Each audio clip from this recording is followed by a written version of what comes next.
گزشتہ 3 سال میں 1,95,000 کمپیوٹرائز شناختی کارڈ بلاک کیے گئے۔ وزارت داخلہ نے سینٹ میں ریکارڈ پیش کر دیا۔ وزارت داخلہ کے تحریری جواب میں بتایا گیا کہ سندھ اور خیبر پختونخوا میں شناختی کارڈز بلاک ہونے کی شرح سب سے زیادہ رہی۔ خیبر پختونخوا میں سب سے زیادہ 72,703، سندھ میں 49,666 شناختی کارڈز بلاک ہوئے، پنجاب میں 29,852، بلوچستان میں 34,990 شناختی کارڈ پر کارروائی کی گئی۔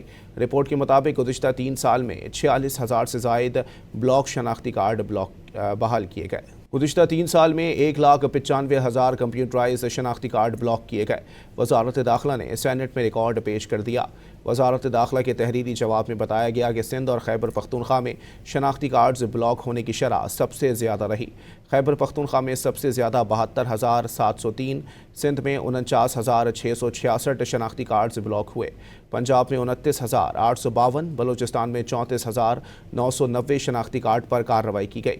رپورٹ کے مطابق گزشتہ 3 سال میں 46,000 سے زائد بلاک شناختی کارڈ بحال کیے گئے۔